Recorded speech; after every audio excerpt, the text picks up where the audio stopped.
everybody, I am back doing a tier list ranking. Haven't done one in a good while, but I want to give my overall thoughts on the best and worst movies and TV shows that I've seen this year in 2024. I was planning on doing one for video games too, but I didn't play that much games this year aside from maybe 3 or 4, so it wouldn't make a good tier list ranking, but I've seen plenty of stuff. So before I continue, please do me a huge favor, like this video, leave a comment below. If you want to further support the channel, please follow me on my YouTube channel as well as my Patreon, and the links are in the description below. So yeah, back to the YouTube tier list maker. So there's 21 projects that I've seen. Some are TV shows and the others are movies. Now, I didn't see everything. Like, I didn't see Fallout or Nosferatu. Like, I like, the classic horror monsters, but I've never been a fan of the Nosferatu version of a vampire. Not my favorite. And I'm hearing good things, but it's not really my thing. I didn't see The Crow because honestly it didn't really appeal to me because I still like the OG Crow from the 90s. I didn't see Fallout because I'm not much of a Fallout, or not at all a Fallout player. Never been into those games. So yeah, there's a few things that are immediately quickly acclaimed, or even when they're not, I didn't bother to go see it for one reason or another. But I have seen a good chunk, irregardless. So anyway, I'll enlarge this so you guys get a good look. So we have Agatha All Along, Arcane Season 2, Beetlejuice 2, Beverly Hills Cop Axel F, Blood of Zeus Season 2, Borderlands movie, Deadpool and Wolverine, Has Been Hotel, which I really felt like it was like a last year type of show. For most of these, I feel like, man, that came out this year. Mr. and Mrs. Smith TV show, The Penguin TV show, Secret Level, which I almost doggone missed, but I managed to watch it in its completion last week. Shogun, Skeleton Crew, even though that's not finished, but we got through 4 episodes, so I can pretty much give a good overall estimate on how well it's doing. Sonic 3, Acolyte, Tales of the Empire, final season of Bad Batch, which I could have sworn that was last year. Terminator Zero, the franchise, which was kind of recommended, and I'm just instantly love, is on HBO Max if you want to check it out. Unfrosted, Netflix original, and X-Men 97. Now, I also want to go over certain performances that I was really impressed by as I get through this. But anyway, let's start off with Agatha All Along.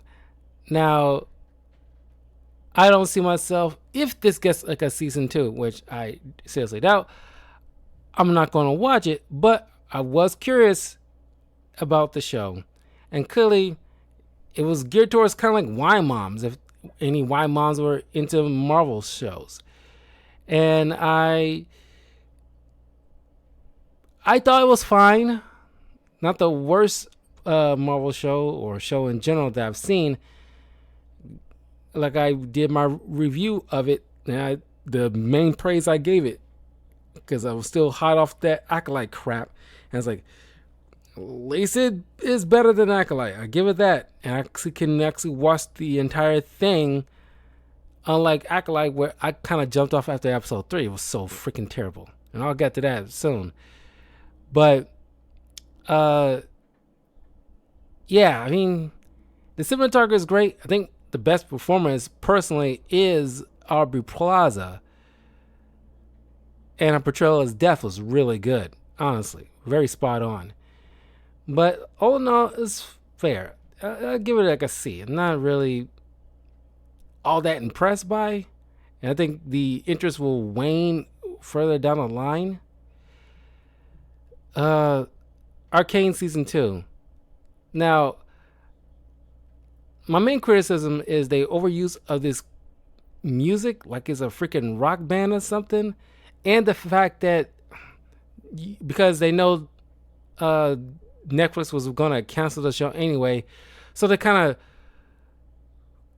of truncated a lot of stuff into this one season, whereas certain people's making certain moves. There's certain time skips that come out of the blue that kind of like, I don't know. They probably planned on 3 complete seasons to make it like a good thorough line, but they wasn't gonna get a 3rd season, so a lot of stuff was truncated, and it didn't ruin much for me in the show. By and large, I still enjoyed it, but man, that, them trying to wrap it up quick kind of hindered it slightly. I really like their characters. I really love the fact that, and I made a video about this, about proper representation. I think they did like a great job, whereas like not the whole patriarchy, whining about the patriarchy BS, or the handling, just because Vi is into a woman, this isn't all about her character and making it about her character. Jinx is still one of the best characters in this show. Instant fan favorite. There's a lot of things that's working for this show. The art is phenomenal. I'm a big proponent of art and illustration. When it's done well, I really want to make a note of it. I personally, I don't play League of Legends, I still acknowledge the show, even though the show don't really utilize stuff from the game all that much. They tell their own little story. But by and large, I give it a B. It's still very solid. And of course, like the actress who played Jinx also played the lead character in Fallout, which she made a comment about, she's not really like a gamer, and she didn't want to be typecast as like the video game lady. But, personally, I think that's kind of like a misstep. It's like, sure, it's her prerogative. I don't think there was anything wrong with, being part of like video game stuff. But as an actor, yeah, she wants to be able to branch out. And she's not like a gamer like that. Nobody should force her to be. But she does an impressive job. And Haley Steinfeld is always like a treat. Beetlejuice 2, I can't give it an S because the plot, in all fairness, I'll give it an A. In all fairness, was keeping me from putting it in an S ranking, despite how much I really dug this film. I really, really do. The plot is kind of like, I won't say non-existent, but, they got too many other stuff that could have been its own movie, but it's kind of like jammed together because maybe Tim Burton didn't think he was ever going to get like a 3rd film, and who knows if he's ever planning on retiring. But all the actors involved does an impressive job. Jenna Ortega's, a standout person and actress. Very base woman. Michael Keaton, always a stellar performance. He is like, his Beetlejuice performance is like, he hasn't skipped a beat. Love Winona Ryder's performance as Lydia again. Love her little arc. Everybody involved is amazing. Even though, yeah, they kind of, made the movie a little bit bloated, but still a fun ride altogether. Beverly Hills Cop Axel F. Now, it's been a minute, so I only saw the movie once when it came out on Netflix, but I did enjoy it. And I think this should have been what the third movie should have been. Because, man, Beverly Hills Cop 3 was really terrible. But Axel F, it's fun. They kind of reduced the movie into like an action comedy, but unlike the first film, where it pushes certain boundaries in terms of the comedy, this movie feels kind of hindered in a way, mostly because certain things that people got away with in the 80s and the 90s that won't probably fly in this day and age because people are too doggone sensitive. But nobody expected it to do like impressive numbers. Hell, we barely expected to do, the first Beverly Hills Cop numbers or have that same level of love as the first Beverly Hills Cop. But it still was impressive. Everybody was worried that it was going to, because bringing movies, sequels back after, 20-year, time had passed, don't always pan out well. But this did a pretty decent job. So I'm going to give it like a B. Blood of Zeus Season 2. I think it's definitely like a step up from Season 1. It was like a lot more they done with this. But it still had, for the most part, the same level of antagonist. There's still, twists and turns they've done with them. But by and large, I expected more. And I expect Season 3 will have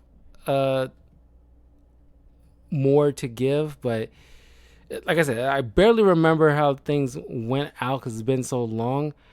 But I know how it ended. And I remember bits and pieces of the, first and second act. The animation is impressive. I love the acting. But yeah, it's a C for me. Not all that. Nothing is done that really wowed me. Borderlands movie is an F. As a Borderlands fan, I was very much like, it doesn't, there's only a couple of things that really insulted me as a fan of the franchise. The Tom Cruise Mummy movie and the Acolyte. As a fan of the classic horror monster films, Tom Cruise Mummy movie was so egregious. It still, every time I think about it, it still chats my ass. And then the Acolyte, as a fan of the Star Wars world that George Lucas built up, this was grossly egregious. So I can't lump Borderlands in that same category, but it's an all-in-all bad film. They, could have gotten some a lot more lesser-known stars. They didn't need to get Kate Blanchett or Kevin Hart involved in this. It could have done something special. Hell, I would rather it be more beat for beat of the first film with the actual 4 core group of characters that you get to play as. But yeah, there's a lot they missed the mark on with this film. Deadpool Wolverine, my first S tier. Like, it's not only a send off from all the Fox properties or whatever studio that it had Blade in, a New Line, whatever. They want to, pay tribute to whether you love them or hate them. They did their thing, okay, with the Fox Marvel universe, and we got to do a lot with Hugh Jackman and Deadpool, Ryan Reynolds, coming together for the first time. Comic accurate stuff, just Ryan Reynolds get pretty much do whatever, and he understood what the fans wanted, respected the fans, Give us what we like. I know people have that problem with the TVAs and multiverse, but when it's done right, you got to acknowledge it. I really, really care for this movie. It's a very good movie. Has Been Hotel. Now, I'm not a huge musical person. There's only one song out of this that I really, really like, and it's from the antagonist Adam.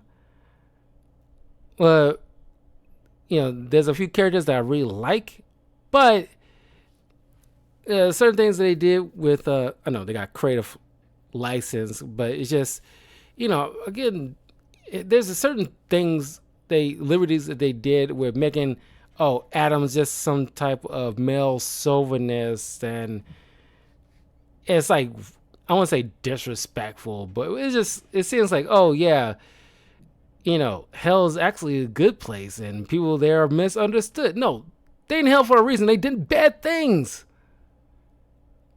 It's like, I don't know. It's like you're trying to. It's one of those things like getting kind of sick of when with these, some movies and TV shows that try to paint the villain as misunderstood kind of crap. No, it's the devil. Sure, I watched the Netflix / Fox Lucifer TV show, and they handle that version of the devil as like, but it's kind of based off of the DC comic books, where it's like he's still kind of an asshole, but he's not like, go out his way to be evil and do horrendous things.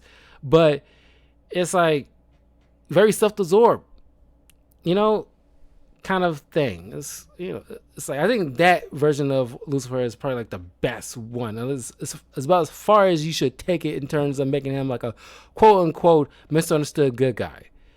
Here they kind of like, I don't know, like I said, they can do their own liberties.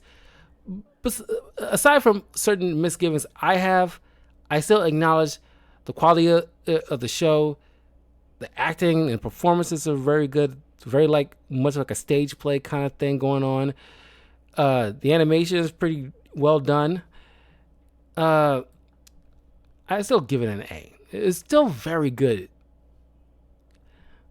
Mr. and Mrs. Smith, I only got on board because a friend of mine was in the middle of watching it with his wife. So I saw the first episode and I was intrigued because I have fond memories of the Mr. and Mrs. Smith movie with Brad Pitt and Angelina Jolie. But I think I like that movie better than the TV show because, I don't know, there's something about these two actors that doesn't ring like any type of chemistry between the two. And the woman who's supposed to play Mrs. Smith come across kind of a sociopath, at least a little bit. I don't buy them falling for each other. I don't know. And even Mr. and Mrs. Smith has some comedic moments, but I wasn't really laughing all that much in this show, even though they try to have some comedic bits here and there.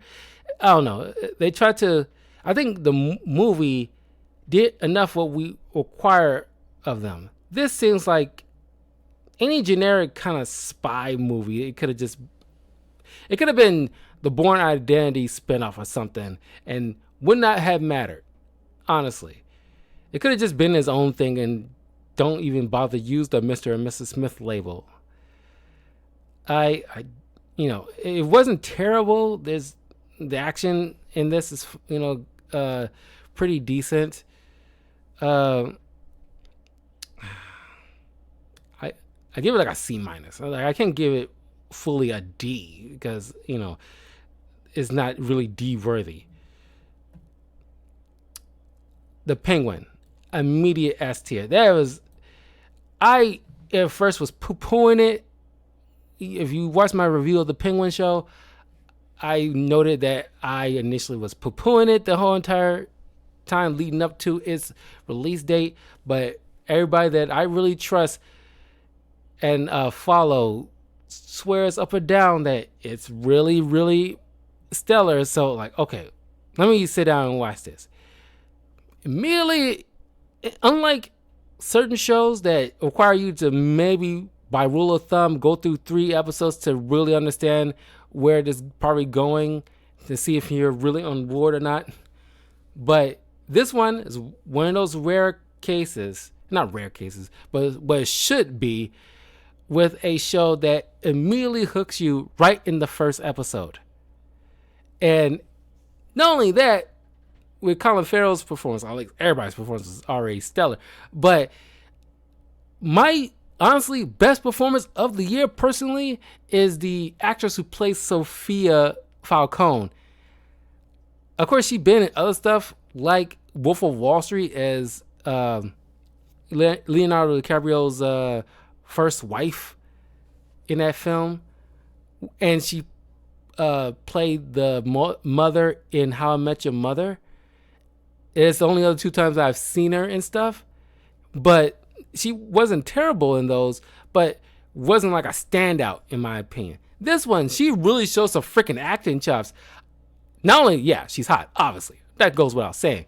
And yeah, I'll take a punch in the face from Batman to get with her. But her performance in this was incredible. Best performance out of all 2024, in my personal opinion.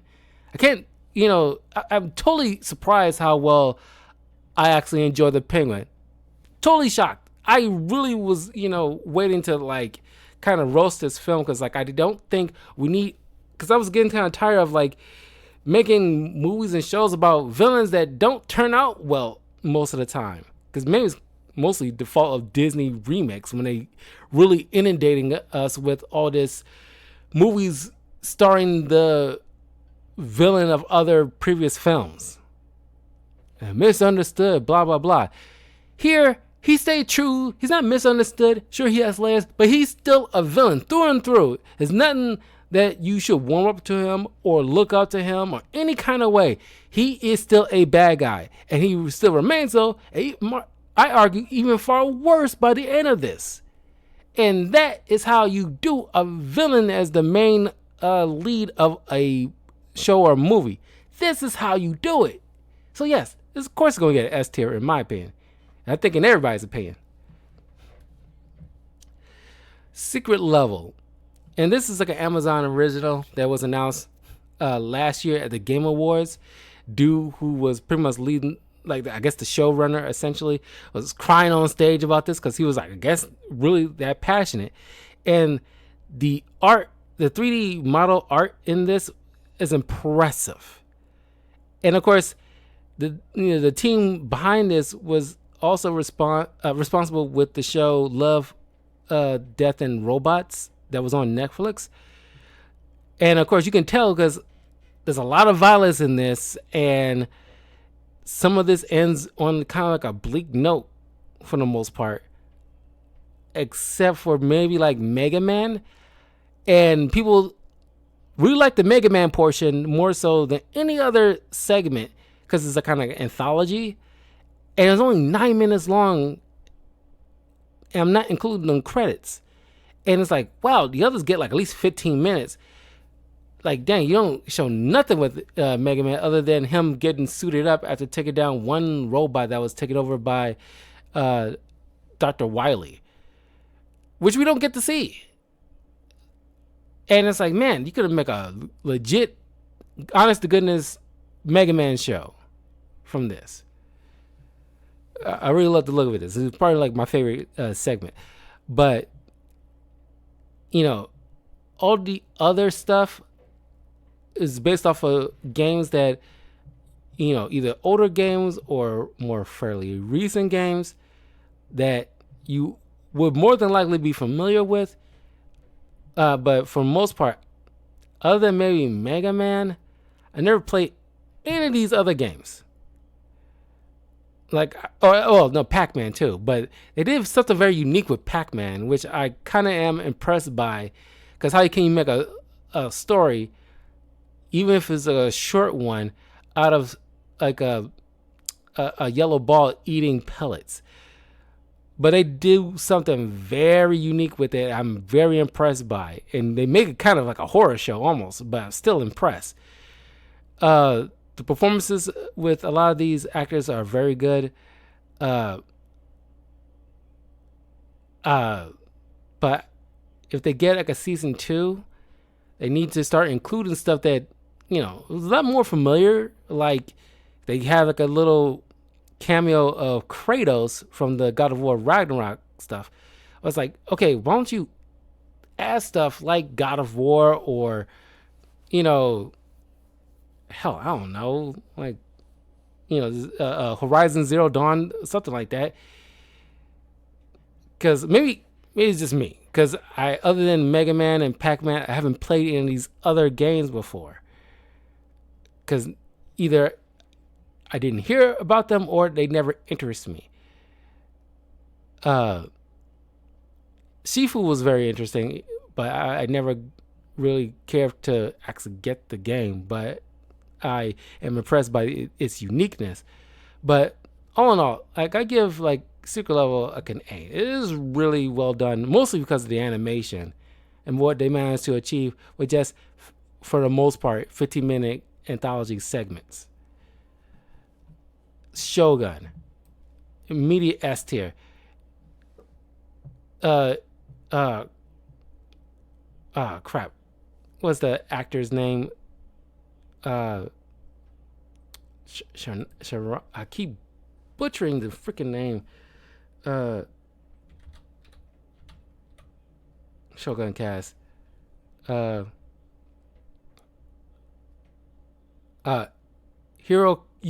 Sanada. If he's like my second favorite performance of this year. But Kristen Milotti, she's my number one favorite performance of this year. Shogun's pretty much like, the Japanese Game of Thrones. Pretty much based off a book, detailing during the age where Europeans and Spaniards were visiting, at least intermingling with Japan during that particular era. And I don't really care for movies or shows with subtitles, but this is one of those rare cases that I didn't mind because the performances are incredible. And they didn't have to, unlike the Viking show or other shows, they want to shove in people of color that doesn't really require just for agenda brownie points or whatever. No, what little white people we have are meant to be there, but mostly is 90% all Japanese cast. And I don't want other races shoved in here for the sake of like diversity. This is, stellar performances all around. The writing is, impeccable. It's an all around great show. Honestly, in terms of TV shows, I think The Penguin and Shogun is like high, very high in my opinion. Skeleton Crew. Now, only went through it's 8 episodes. It's still currently going on, and we halfway through. But so far, I'm loving it. After the whole Acolyte situation, I am impressed by this. John Watts pretty much I want to say he's the showrunner, but like he's the big name about this, so I'm gonna go with that. He understood what the fans want, understood the love we have for this show, and put in unnecessary drivel, no forces female rhetoric, none of that stuff. Is pretty much like the Goonies in Star Wars canon, and it feels like Star Wars. So far, I'm loving it. Great performance, and I'm pretty sure by the time we wrap up, people are gonna hold this in very high regard. Probably not as good as maybe like Andor, but if Andor and this and the first 2 Mandalorian seasons were the only shows that they brought out, it would have been like, oh wow, Star Wars is like, man, they can't lose kind of thing. Because the people behind all that stuff understood the assignment, understood and respect the lore and the canon and what George Lucas set up. And they don't put in the crap that doesn't need to be put in there for the sake of diversity, equity, or inclusion crap. Skeleton Crew, yeah. I can't give it like a full S tier, but I'll give it an A for now because it's only halfway through. But so far, I am very much impressed. Sonic 3, I just did my review on it like an hour ago. So far, I'm loving it. I don't know. I'm struggling to see whether I put it A or S because it could easily be worthy of S in my opinion. Where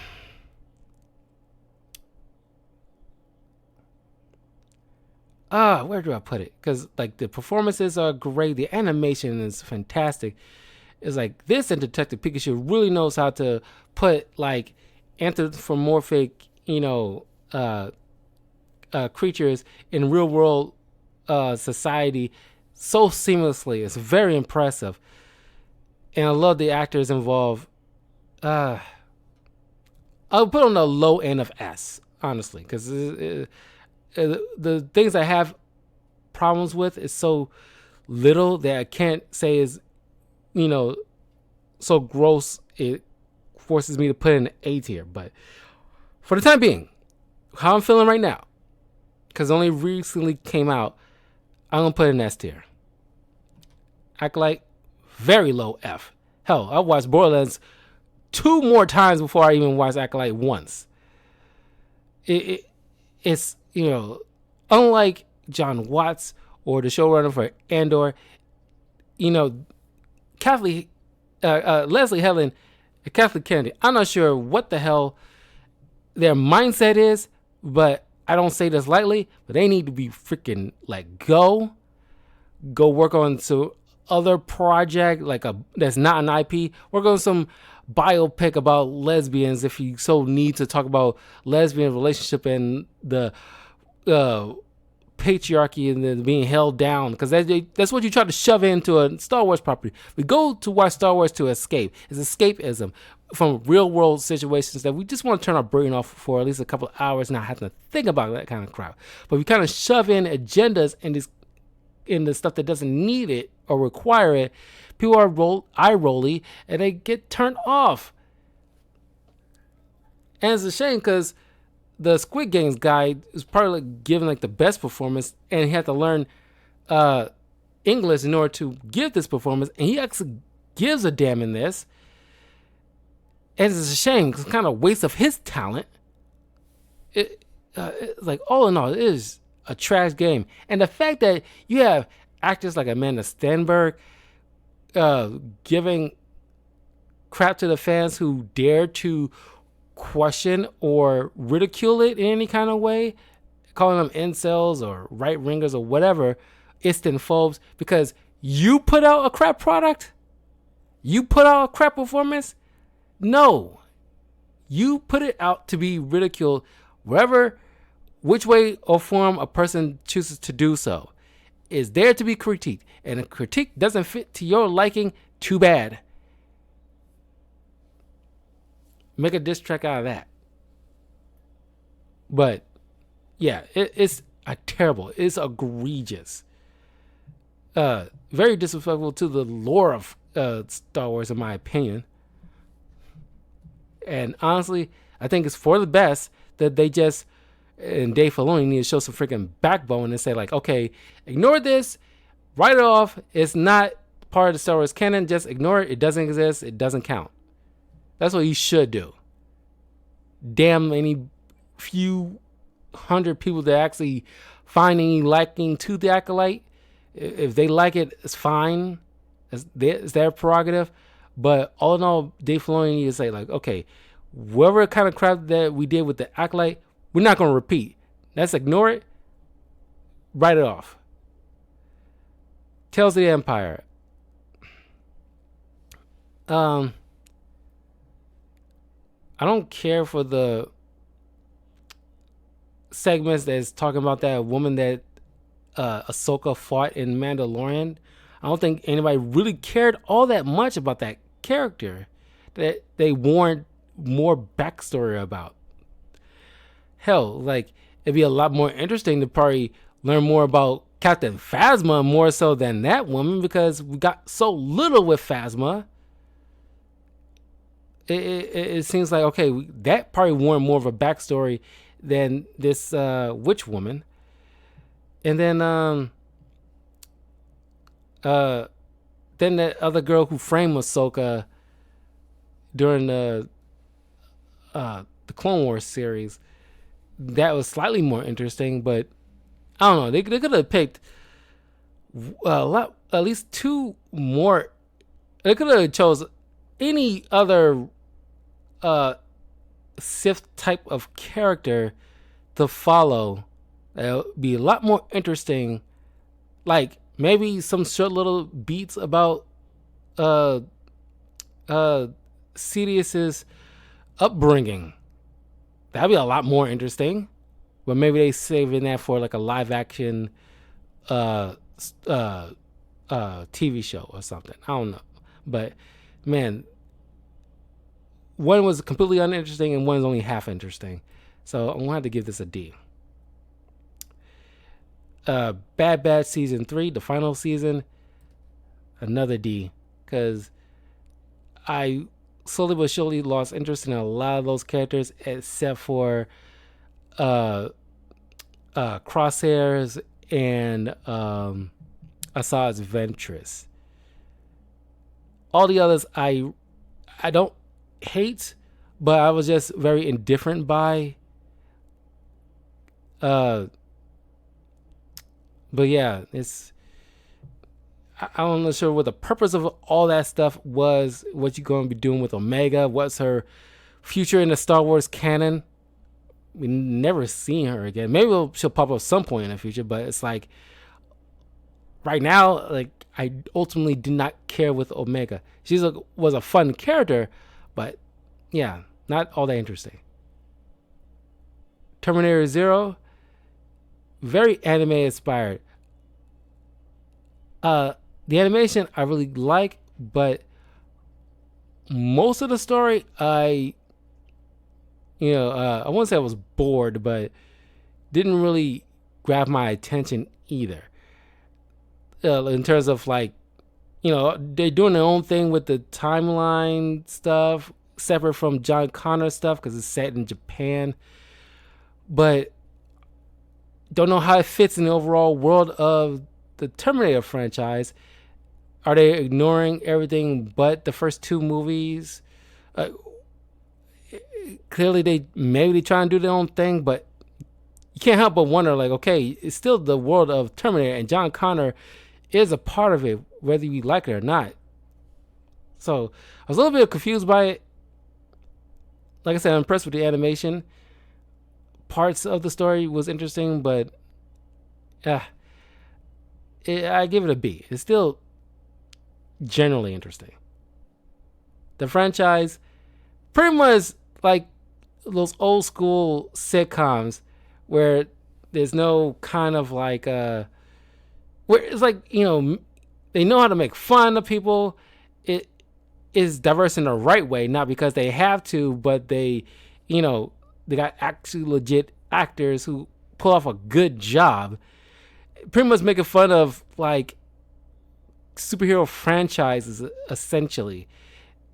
Kind of like something like they make, like somebody behind the scenes knows what's going on behind the scenes with, like, let's say like a Marvel Cinematic Universe, and they kind of took bits and pieces of what they've seen as inspiration and put it into this film. This TV show, and they kind of ripping on it. So I had a good time with this. Only just wrapped up my binge watch a week and a half ago. So highly recommend watching this on HBO Max. I give this a solid A. It is really good. People involved, so funny. Unfrosted. Now, upon looking this up a couple of weeks ago, because I was kind of curious, I should have did it when I did my review of it earlier this year. It's Jerry Seinfeld movie on Netflix, Unfrosted. Pretty much telling a tale on how the creation of Frosted Flakes, not Frosted Flakes, Pop-Tarts was invented. Not exactly how it really happened. It was kind of like a funny take on it. But I had some enjoyment out of it. Like Jerry Seinfeld, people involved were pretty fun. All in all, it was a fun experience.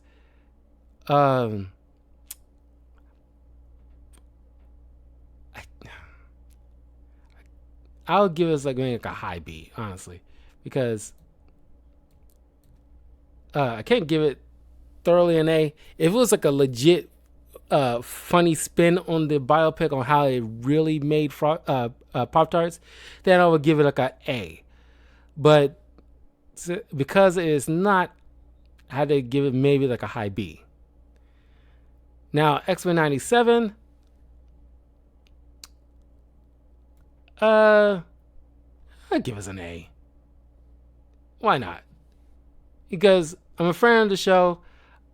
They kind of trying to speed things up, clearly they're trying to step their way into Krakoa kind of stuff, speed things along in certain famous X-Men story beats.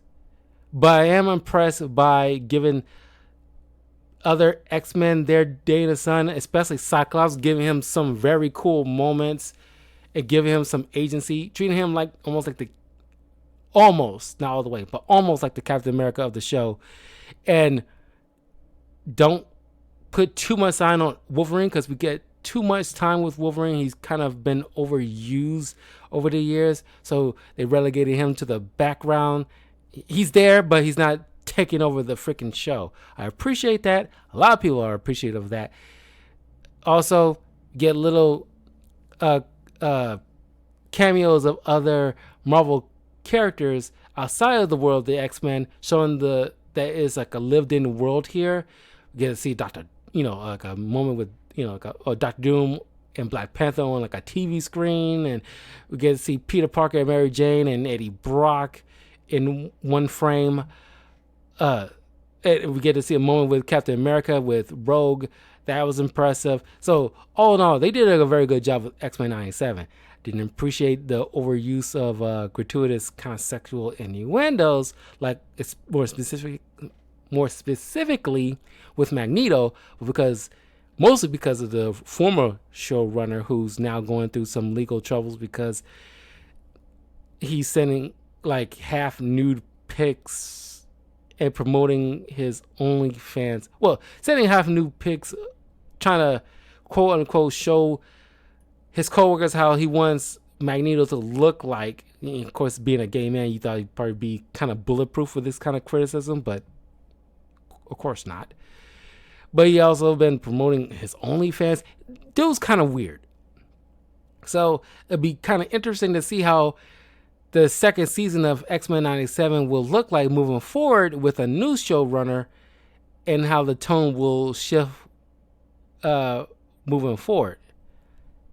Because I think as much as the Madeline Pryor Halloween type of segment was pretty hot, they do need to tone down the kind of sexual innuendos just a bit. Just because you can do it now where you couldn't do it before doesn't mean you need to just overindulge. Because it's still a comic book show at the end of the day, where kids still need to watch it. It's not like Rick and Morty. You know what I mean? Anyway, this is my ranking of the shows and movies that I've seen this year, ranked. S tier: Deadpool and Wolverine, The Penguin, Shogun, Sonic 3. A tier: Beetlejuice 2, Has-Been Hotel, Secret Level, Skeleton Crew, The Franchise, X-Men 97. B tier: Unfrosted, Arcane Season 2, Beverly Hills Cop Axel F, Terminator 0. C tier: Agatha All Along, Blood of Zeus Season 2, Mr. and Mrs. Smith. D tier: Tales of the Empire, Bad Batch Season 3. F tier: Borderlands and Acolyte. And that is my tier list ranking of 2024 done. And I'm curious to know what you guys think.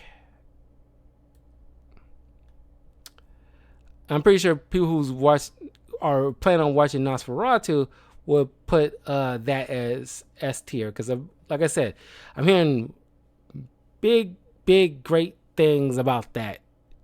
Of course, not something I'm interested in. It's not my favorite depiction of a vampire. Never cared for that. So don't have any interest in it. And if I've seen Fallout, I imagine I would have put it in S tier because everybody giving this glowing review. So I imagine I would put it that high, as along with probably Nosferatu, if I'm being all the way fair. So I imagine if I would have seen it, I would have put it that high. And then the whole Crow remake, that would probably would have been F tier. From what reviews that I'm seeing about that. But all in all, get rid of this. All in all, that is my rankings of 2024. How would you rank all of these? If you've seen any of these, what would you move around? I imagine at least a couple of people probably would not put Bad Batch and Tales of the Empire on the D-list ranking. I imagine that, but that's just how I viewed it. I didn't hate it, but it didn't really ultimately impress me. Tales of the Jedi definitely impressed me. I think I put that A tier, mostly because of the whole Dooku stories. Like I said, if they would have stuck to characters that we have more time with, or I don't know, it's just Ahsoka did not need one because we got so much time with Ahsoka from Rebels and Clone Wars TV show. However, that being said, the segment, at least the final segment where we see how she was trained by Anakin in a unique way in order to teach her how to survive, was the best one. So I can see the need for that, but they could have done something better than showing her as a baby. Why we need that? And Dooku stuff was the most impressive because we don't know how he was during his time under the Jedi Order and his teaching of a young Qui-Gon Jinn. Like I said, I don't know. It's like I could have chose at least a myriad of either people who are seem more interesting and less known, like Phasma, to build them up to give them some more agency, a little bit more interesting. I don't think anybody was all that impressed by that witch on that planet. She was pretty much running into the ground, if not for Ahsoka stopping her. I don't think anybody was really that like, oh my God, she was the best part of that episode. Like, no, nobody really. She was like one in at the other type of person. Didn't really think about her. I barely remember until somebody pointed out, like, oh yeah, that was that chick. I don't know. I don't know how they people choose who's to highlight, but they need to do a better job to give us actually some legit interest in the people that they're choosing. I don't know. Anyway, I will see you guys tomorrow as I will get back to streaming some more games. I might do like a long stream playing some Marvel Rivals a bit. So stay tuned for that. But anyway, take care and I'll see you all soon. Peace.